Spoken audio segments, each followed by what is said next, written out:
Hey guys, how are you? Welcome to Cool Vision. In this video, we'll take a look at Zanzibar, which is becoming a popular tourist destination with so many places around the world closed down at the moment. Zanzibar is not a country, it's an autonomous region of Tanzania, and it's an archipelago in the Indian Ocean that consists of many small islands and the two large ones, Unguja, also known as Zanzibar, and Pemba Island. The first European country to establish control over Zanzibar was Portugal. This was around 1503. Then, in 1698, Zanzibar became part of the overseas holdings of Oman. During the period of Omani rule, the island became a base for merchants where they traded ivory, spices, and slaves. In the 19th century, a British protectorate was established over Zanzibar. In 1964, the island gained independence, after which Zanzibar and Tanganyika merged, becoming a single state of Tanzania. Today, it's a tourist destination. It's a tropical paradise with white sand beaches and turquoise water. We decided to explore the island, and for that, we rented a car. Most cars you'll find here are old Japanese SUVs, and the rent was $30 a day. And the gas was 82 cents per liter. Zanzibar is not a big island, but I still suggest you rent a car. I got this Toyota RAV4 2001 for $30 a day. This will let you explore all places on the island. A foreign country's driver's license is good enough, and they will give you a local driving permit. Now, we were told all kinds of crazy stories about the local police abusing their power and demanding bribes from foreign tourists. Now, none of that really happened, and even though we got pulled over like 5 times, the traffic police were very polite. Zanzibar Island is pretty small. From north to south is just 90 kilometers, and from east to west, 30 kilometers. The main roads are of decent quality, but the smaller ones have potholes and are not so good, so you need to be careful. Traffic is on the left side, so this might be a challenge for some. Also, there are no sidewalks, so people walk just along the side of the road, which is especially dangerous if you're driving at night. Locals mostly travel in bicycles and dala. Those are local minibuses on top of which they carry luggage. In rural areas, you'll see buffalo carts. Looks like fun. Hey guys! Let's start exploring the island from the north, where you'll find some of the best picture-perfect beaches, like Nungwi and Kandwa. Nungwi is the largest tourist area in Zanzibar and has a well-developed infrastructure. We are in the northern part of Zanzibar, and the place is called Nungwi Beach. The color of the water is fantastic. It's something you see on postcards, and it's really that light blue. It's always busy. There's fruit sellers, beach boys, boats, and jet skis. If you're a party person, that's probably the obvious choice.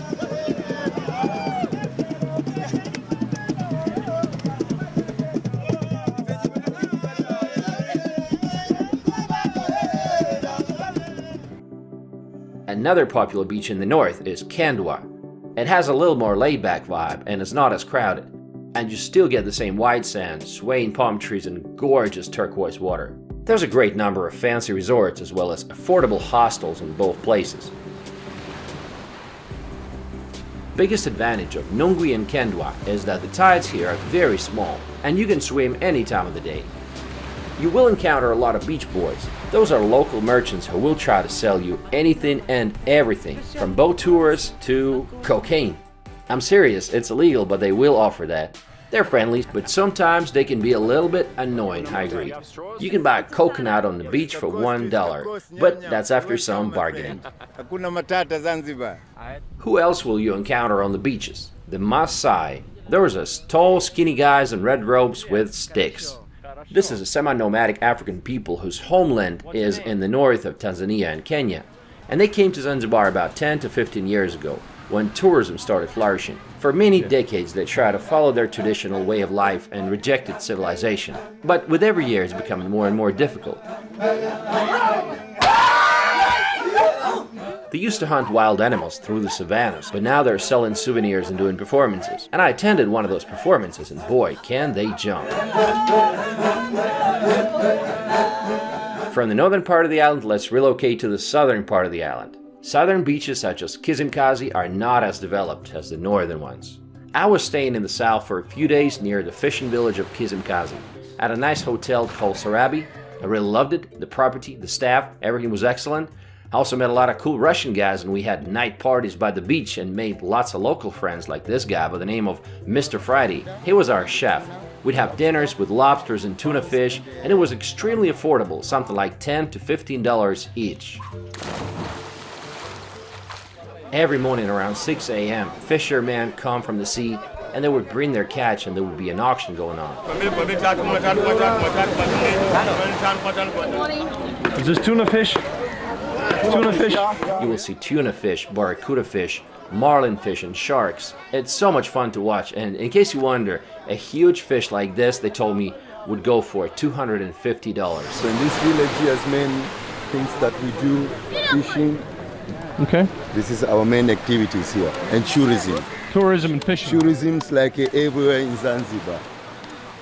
Yeah. Because this is our main economic sector, tourism. And now, would you say tourism is growing? More people are coming? This year is very less, yeah. Oh. Because you know what is going on in the world. A lot of lockdowns, so not so much guests. Hakuna matata means no worry. Relax. Take it easy, man. Take it easy. Don't worry. No rush, you know, no rush in Africa. Yeah. No hurry in Africa. Everything pole pole. Now let's take a look at the East Coast. There's a number of beaches like Jambiani, Paje, Kiwengwa, Uroa, and others. The winds here are stronger, and that's why it's a popular place for surfing and kite surfing. Low tides happen twice a day, so the water goes away and exposes the ocean floor from 1 to 2 kilometers inland. Low tides happen at different times every day, so it's a good idea to install a special app for tides, just to keep track. During the low tide, you can walk around and observe a variety of small sea creatures, and you can hire a local beach boy to give you a tour for like $5. You'll also need some special rubber sole shoes, which you can also rent on the beach. When the water goes away, there's tons of things you can see from the seabed, and this is one of them. It's called sea urchin, and it's a pretty dangerous creature. You know, if you step on it, you're guaranteed at least 2 days in the hospital, so watch out for these little things. You'll see local ladies farming seaweed at the local farms. This is how it's grown. And most of it will later be exported to Asia for the production of organic cosmetics. Now don't be surprised to see cows on the beach. This is totally normal, as well as seeing fishermen butcher their fish right on the beach. And then they dig the guts right into the beautiful white sand. Yeah, it happens here. So make sure you wash your hands because food poisoning is no joke. There are strong winds in the east, and therefore kite surfing is popular here, especially on Paje Beach in the southeast of the island. You know, Paje Beach was one of my favorites, and it really stands out because it attracts a cool European crowd, surfers and kite surfers and other non-resort enthusiasts. Hello. Do you like Zanzibar? Hakuna matata Zanzibar. Yeah, we do like it, yeah. Yeah. Super. You know, what else do you want? White sand, coffee houses, fire shows, and beach discos and massage parlors. The only downside I can think of is Paje doesn't really get a nice sunset because the sun is gone after 4 p.m. Paje Beach is one of those cool places that you'd want to return to. Chill out in an outdoor cafe, get a massage at a local massage place, and then listen to the ocean and watch jumping kite surfers.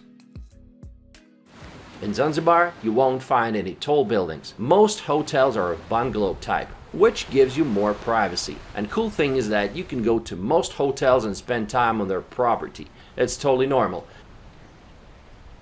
We'd normally go to some fancy hotel and have lunch at their restaurant. You won't find any fast food restaurants here, like McDonald's or Burger King. It's worth mentioning that the prices are not as low as you might expect them to be in Africa. You know, an entree was always about $10, sometimes more, and the beer was $2.5. Can't say it was a bargain, but the food choices were great. Lots of seafood, that's to be expected, and also an interesting combination of Indian, Arabic, and African cuisine. Luxurious hotels are standing side by side with local villages, and if you move just a little further from the coastline, you will immediately plunge into the life of the local people. Narrow labyrinth of clay buildings among banana groves and lots of children. It's like traveling back in time. No electric wires, no street lights, and no central water supply. People are so genuine and friendly. You can get one of the local guys to take you around. So cute. So in the distance there's a meeting happening about the community issues. So the elders, they get together and kind of decide what's good, what's not. That's a local kiosk for like chargers and stuff. There's a few giant baobabs in the south. This one is the biggest baobab in all of Zanzibar. People gather around baobabs and they're like community meeting points, which makes sense because they provide shade from the sun. This is the village hospital. So here when there was had a coronavirus, so you just come down here, you wash your hand here Okay. before you go. Try some local food, talk to locals, and smile. In villages, people have a very simple life. The kitchen is located outside and the food is still cooked on a fire. Absolutely. Do you want to see the inside of a typical house? Well, this is what it looks like. As you can see, most houses are very small and they're not very comfortable. Inside, it's mostly tiny bedrooms, and not every bedroom has a mattress. No wonder most people prefer to spend time outdoors. Fatuma, John, you watoto nyote. Mambo. Beautiful family, it's an extended family. How many children watoto wangapi? One. 1, 2, 3, 4. So in Zanzibar, the situation is because we are living in not in a good standard of life. Some of the people lives, but it's lower percent, like 5% of Zanzibarian. So for us, because we are living like such in that way, so first of all, if you wanna wash your clothes, basically, mainly it's women does that, or wife, I mean. And they have to go to fetch the water. Otherwise, they can go to the rivers and finding the water, because sometimes you couldn't see the water pipes inside the room. And you put the water and soaps inside, then you wash your clothes by hands, no machines. Like that. Then coconut is moved out, then you have to mix with Okay. Kabaisa. This is kabaisa. So this was like a local pancake with chili sauce and some mango sauce. That is baisa, kabaisa. They call it kabaisa. Yeah. The name is kabaisa. Is that a local store? Ice cream? Yeah. This is ice cream shop. Rama. Oh, like a grocery store. Okay. Yeah.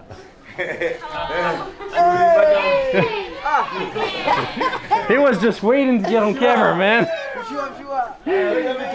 Now, one thing that I kept asking myself is why there are so many children here. You'll see lots of kids everywhere. No wonder, because the total fertility rate for Tanzania is 4.9, which means that on the average, a woman will give birth to 5 kids. Now, compare that to 1.3 babies in Spain or Italy. So it's 3 times more. Children from the very young age graze cows and sheep and help around the household. Until the law on compulsory schooling was passed, many did not go to school at all. When it comes to family structure, men are allowed to have 4 wives, but it's not very practical in real life, so most have 1 or 2 wives. 99% of the population of Zanzibar is Muslim. Local women dress very conservatively. But look at these girls, we met them on the beach. They're from mainland Tanzania. What is your name? My name is Nance. Welcome Zanzibar. Thank you. They're from the largest city of Dar es Salaam, and they're dressed casually. They're 24 years old, they came here to work. They're not married, they don't have kids, and they work in hospitality. I've found the locals to be very friendly, and many of them can speak good English. They always got super excited when I took out my drone and started flying it.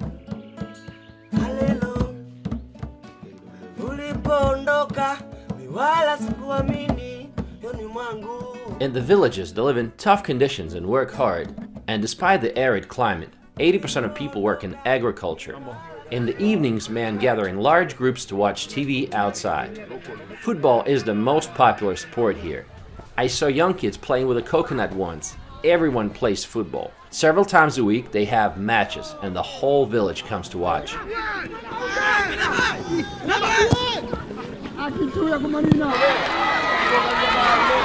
The local language is called Swahili, and Hakuna Matata is the first thing you're going to learn here. It means, no worries, take it easy. English is taught in schools, but the children can barely speak it. But those who understand that English is their chance to make good money put in the time to learn it, and then they succeed in the tourism industry. For example, the salary of local residents is about $60 to $70 a month. But those who work in tourism can make up to $300 or even $700 a month. Now let's take a look at the west coast of the island. Stone Town, which is the historic part of Zanzibar city, is home to numerous historical and cultural sites. The Arab heritage can be seen everywhere. Narrow streets, old buildings, bazaars, and shops. Entrance doors in Indian, Arabic, or local styles are the highlight of the city. You'll see that many of them have thorns, the purpose of which was originally to protect the doors from the elephants, but in Zanzibar there's no elephants, so they only serve as the decoration. In the 19th century, the most powerful of the Omani sultans, Said ibn Sultan, even transferred his residence from Muscat to Zanzibar. It was located in this building, which is called the House of Wonders. What a name! Behind me is the House of Wonders, or Palace of Wonders, and it was built by the second Sultan of Zanzibar, Barhash bin Said.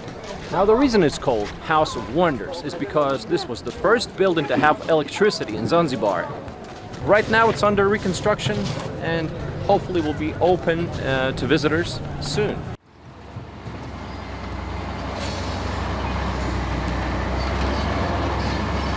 Unfortunately, on the 25th of December, the House of Miracle collapsed during the reconstruction. All you see is ruins. Nearby, you'll see the old fort built in 1699 on the site of a Portuguese chapel. It was also erected by the Omani Arabs. We are in the old fort, also known as the Arab Fort. Now, it was a fortification, of course, first of all, and in the 19th century it was used as a prison. And today, it's a major tourist attraction. I'm a tourist, and that's why I'm here. Live music concerts are held here in the evenings. Then there's the central market called Darajani. Basically, it's a huge grocery market where they sell fish, fruit, spices, and just about anything. The smells are what you'd expect them to be. Not too pleasant, honestly.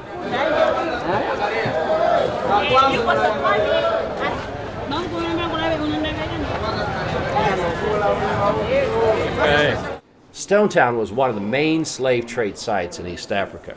In the local museum, you can learn how the slave trade went down. It will remind you of the dark side of humanity. You can even visit the underground chambers that have survived to this day, where they kept the slaves before the trading day. They were sitting in these dark rooms, up to 50 people in one room. Now there are two churches. The Anglican Church, also the St. Joseph Church, 50 mosques for Muslim, 3 Hindu temples for Indian. We live in peace, everyone happy here. Hakuna matata, we say. In East Africa, biggest market has been in Zanzibar, from that area that later we're going to see. This church, it was built on top of the market. When you go inside the church, you can see the place for auction, buy and selling human being. During the auction, it was weeping for checking the health. If you cry, the price become down. If you not cry, the price become high. To stop the slavery here, abolition of slavery, it was in 1873 officially by the British. This chain that you see here, it is a really chain, original chain that Arabs, they used to tie the slaves. The monument here, it is represent how the slave they have been during the slavery, neck to neck, person to person. It is very, very sad from here. After the revolution in 1964, one of the worst genocides took place here. The local African population in one day killed a significant part of the local Arabs. According to various estimates, up to 20,000 people were killed that day.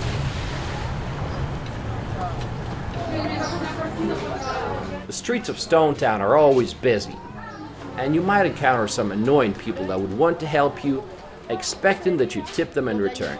They somehow assume that you're wealthy just because you're a foreigner.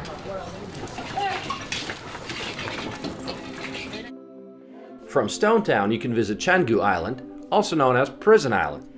It's just a 20-minute boat ride. This island was used as a prison for rebellious slaves in the 1860s. The first British minister of Zanzibar, Lord Matthews, purchased this island in 1893 and constructed a prison, but no prisoners were ever housed here, and instead it became a quarantine station for yellow fever cases. The island also houses a collection of endangered Aldebra giant tortoises from Seychelles, the oldest of which is about 130 years old. In the evening, you can take a boat ride along the coastline and watch the sunset. Then you can go to the night market and taste the local delicacies. They begin to cook around 5 p.m. and when it gets dark, the trade is in full swing.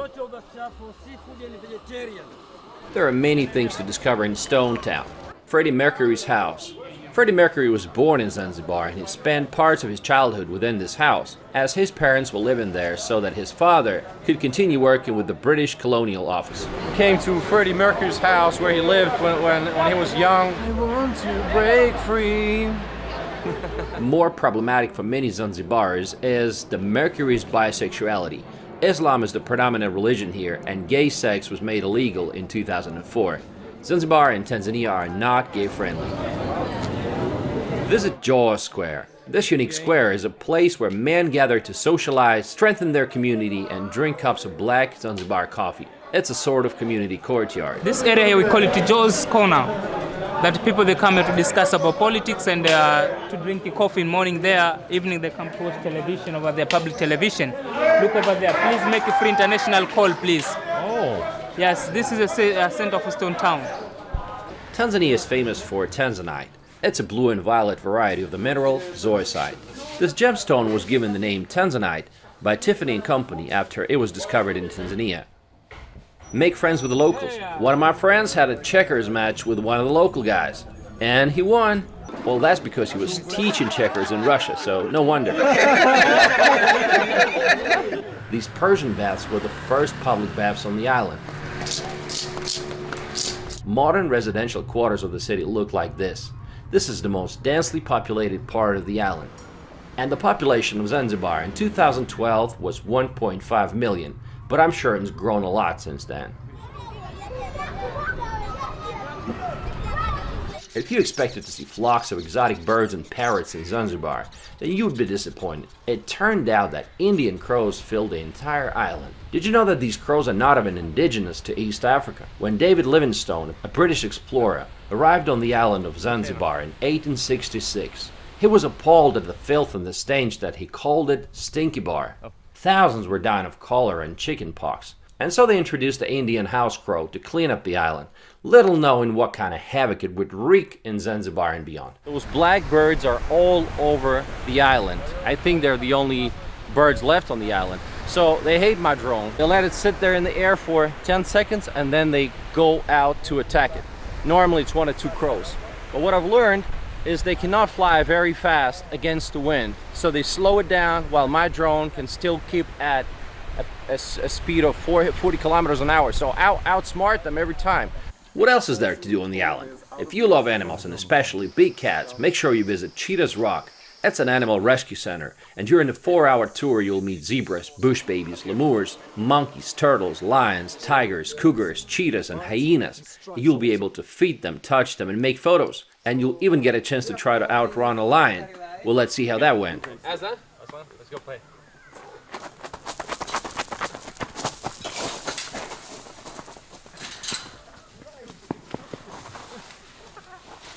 There's no way. Flower.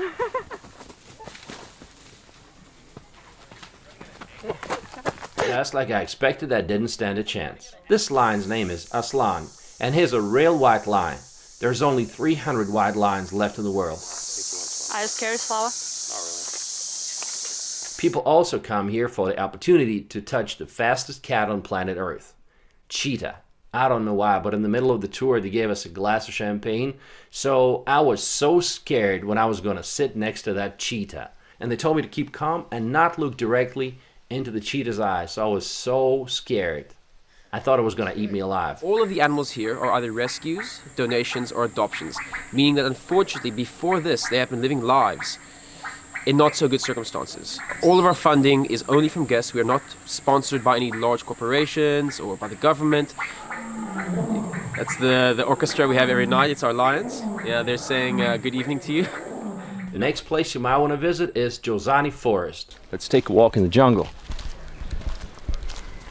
There was an option to take this tour without a guide, but I think we would just get lost. It would be a pretty crazy idea to be here all by yourself, you know? It's a 50 square kilometer national park. This forest is home to the rare Columbus monkey. There are only 2,000 to 3,000 of these monkeys left in the world, and most of them can be found in this park. The Columbus monkeys are vegetarian monkeys. They're eating leaves and flower. In another part of Jozani Forest, you can walk along the mangroves. Those are evergreen forests. This place is unlike anything else. The salty ocean water that flows through the mangroves is home to hundreds of species of tropical crabs. You can visit one of the numerous spice farms. The one we visited was Tangawizi Spice Farm. Here you will see how they grow spices, tropical fruits, veggies, and medical herbs. And of course, you can taste all of that. This is the famous durian tree. And I had no idea it's so tall. Those are durians. Durians, wow. So I got thirsty again. And they gave me some local Coke, but it's a coconut. So I've just been crowned as the king of the jungle. Yep. And to prove that I'm the king, I'm gonna get it. Carambola. Carambola. Oh la la. Oh, you That's see? awesome. There it is. There it is.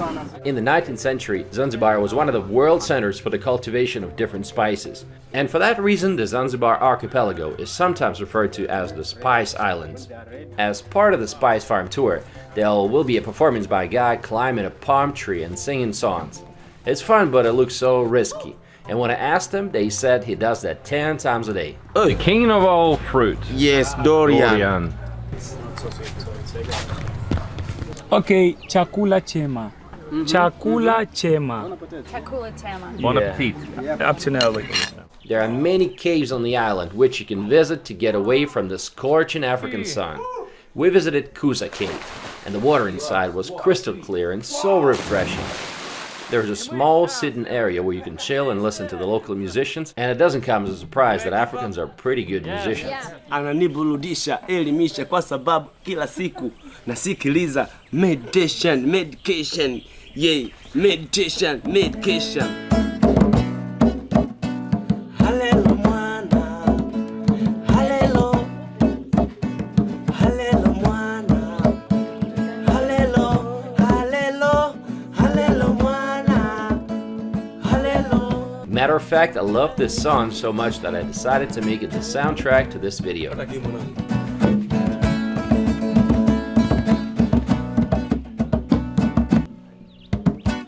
Yeah, halelo mwana. I didn't know this at first, but later I learned that Zanzibar is also a destination for female sex tourism. Apparently there are some agents offering holidays to the island, including an all-inclusive local guide. Now you might be wondering, is it safe in Zanzibar? Zanzibar is one of the safest places in Africa. You know, I was carrying my camera everywhere, and not once had I felt that my life was in danger. But they say things happen. Russian tour guides, for example, refused to live in individual houses, as those got broken into and robbed several times while they were gone. So now they only stay at hotels. You'll sometimes see barbed wire or broken glass on top of the fences and walls. And those are there for a reason. Some houses are guarded by broken glass. Use common sense, avoid remote beaches and narrow streets of Stone Town after dark, and so on. However, if you decide to go to mainland, bear in mind that it's not very safe. Most locals told me that if I was to take my camera and go to Dar es Salaam, the largest city in Tanzania, I was in for trouble. Zanzibar is surrounded by many smaller islands, and some of them are absolutely stunning, like Nakupenda Island, which disappears underwater depending on the time of the day. You can also go on a blue safari trip where you'll get to see many different smaller islands and have a barbecue, or you can go on a dolphin boat trip to watch dolphins. And did I mention snorkeling? Unfortunately, I didn't have time to do this, but they say it's incredible. I want to end this video with a small interview I did with a local guy. Hakuna Matata. Hakuna Matata, Karibu Zanzibar.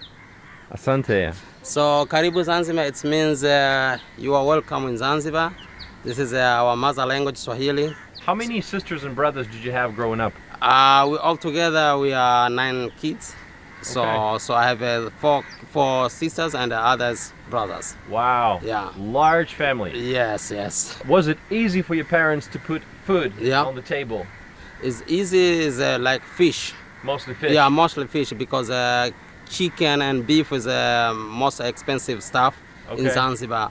So always we eat chicken if we have a celebration.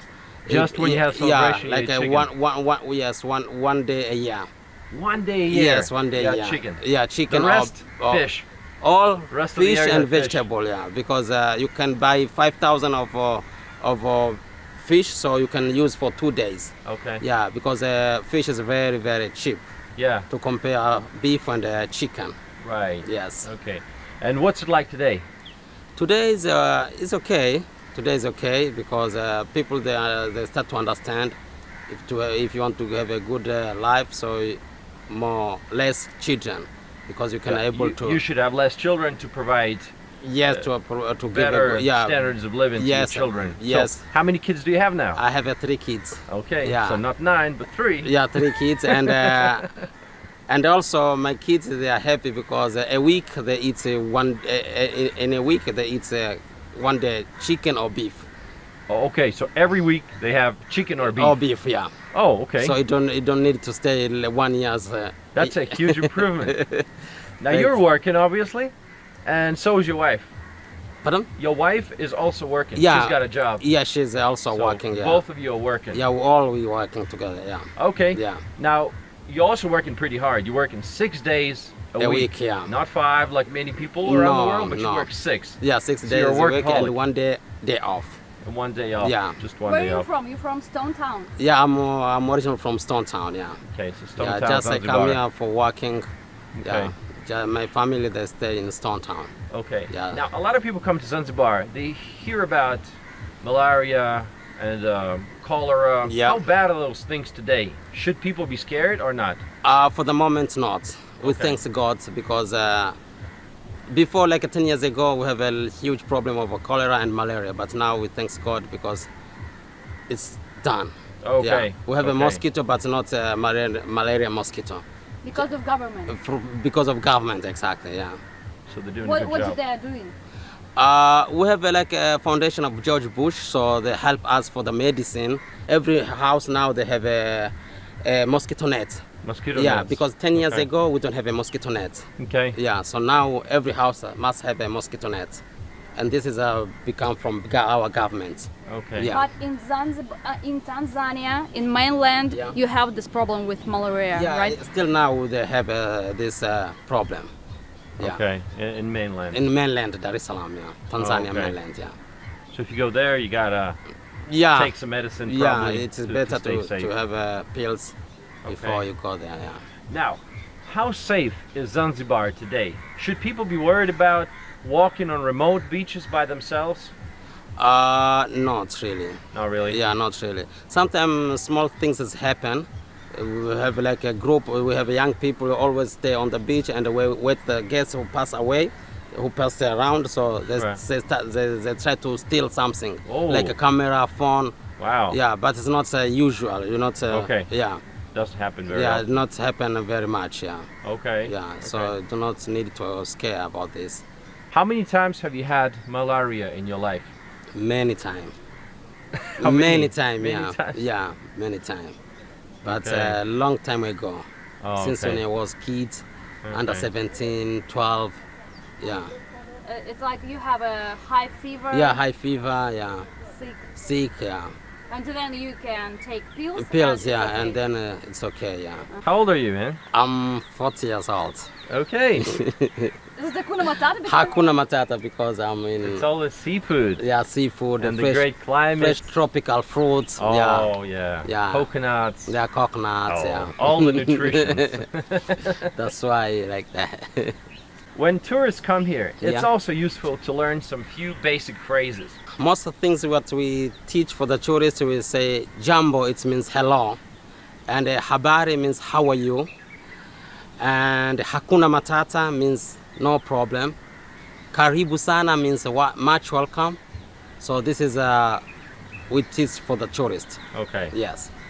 Asante karibu. Yeah, karibu sana, Mambo. asante sana. Mambo means, but mambo only we use for our age. Yeah, young people. Oh. You can't tell mambo to oldest people. Really? Yeah. What do you say to older people? You say habari. Habari. Yeah, means how are you? How are you? Because two different between habari and mambo. Okay. Habari means how are you, and mambo it's what's up. Yeah. So you can't Informal. say yeah for Informal. young people. Yeah, what's up. And you reply with poa. exactly. Poa Poa means is cool. good. Yeah, good or cool. Cool. Yes. Okay. How do you say bad? Bed mbaya. Baya. No, mbaya. Mbaya. Yes, mbaya. Mbaya. Yes. So poa and It's- mbaya. and mbaya. Yes. It's not like a secret. You can tell us like average salary for if you work in Stone Town or if you live in village like a fisherman. How much people make? How much money people make a month? No, we have our average salary. It's, I Okay. mean, government average salary, 150 about $80. $80. Yeah. That's the average? A month, yeah. A month. Average Okay. salary, yeah. All right. Asante. Asante Karibu sana. sana. Asante sana. It was so interesting. Karibuni sana. So interesting. Thanks.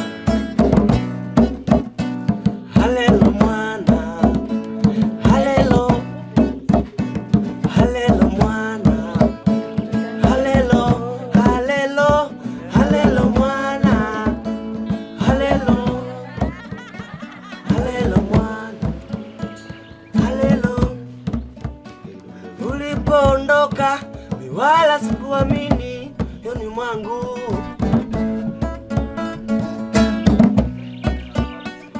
Ulipoondoka mi wala sikuamini.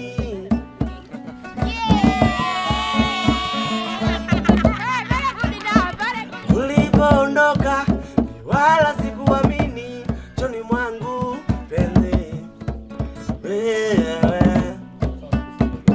Ulipoondoka mi wala sikuamini choni mwangu yeah.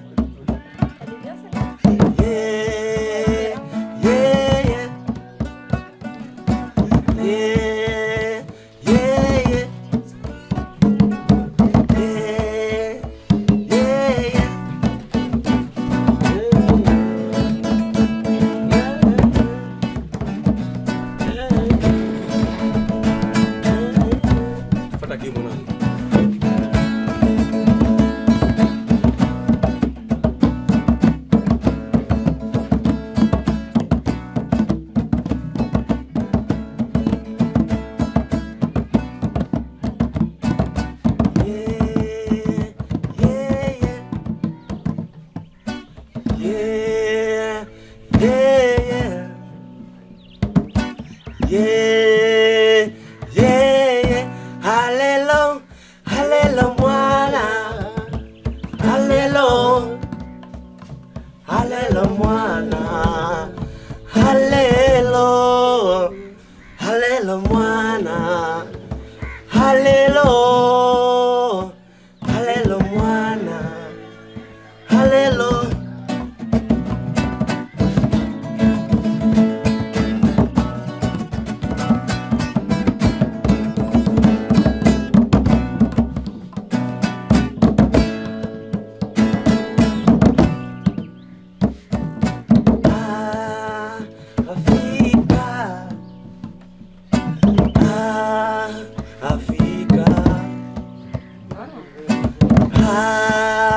Africa, we love, we bless it.